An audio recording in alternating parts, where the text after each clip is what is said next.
While Robert Grosseteste, who was covered in the first video in this series, is considered very influential in the development of the scientific method, it is Sir Francis Bacon that is credited with establishing the scientific method.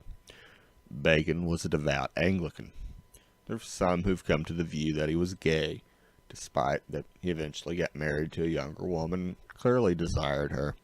Also, he briefly stated in one of his works that homosexuals wouldn't be in what he would consider a perfect world. But at the very least, Bacon would have been tolerant of homosexuals, having witnessed his brother being put on trial for sodomy. Toleration of homosexuality would have been kind of rare in Bacon's world. A contemporary of his, however, implied that there had been a question of bringing him to trial for sodomy. Trust me on one thing, if there was any evidence at all, he would have been brought to trial. What's probably more likely is that it was rumored he was gay because his brother was.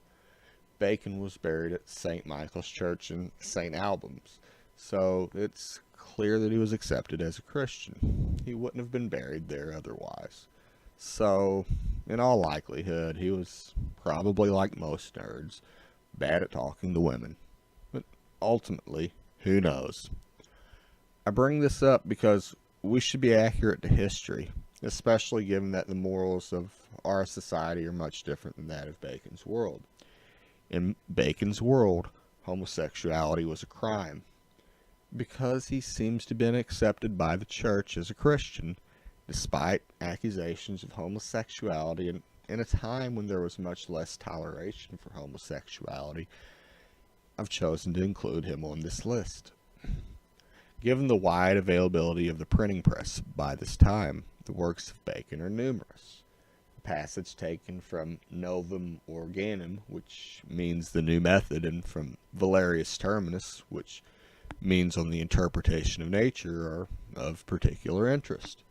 In Novum Organum, Bacon states that nature can only be commanded by obeying her. In so doing, he was addressing a fear that some had that, in so many words, science gave you the ability to control nature. He also directly addressed the issue later on by expressing his opinion that there was no reason to fear science because it would ultimately one day be used to help restore man to the conditions prior to the fall. Bacon said that he believed that science would help to cure poverty and to bring peace and security, in other words.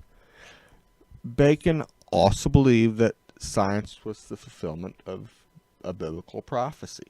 He expressed the view that science is the fulfillment of a passage found in the book of Daniel, which teaches that many shall run to and fro, and knowledge shall be increased.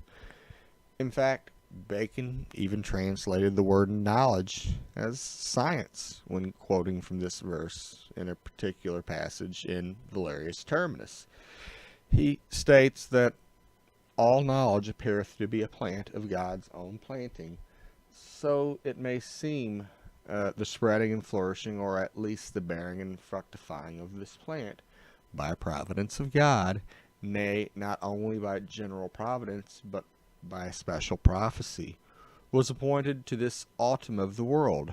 For, to my understanding, it is not violent to the letter, and safe now after the event, so to interpret that place in the prophecy of Daniel, where, speaking of the latter times, it is said, many shall pass to and fro, and science shall be increased.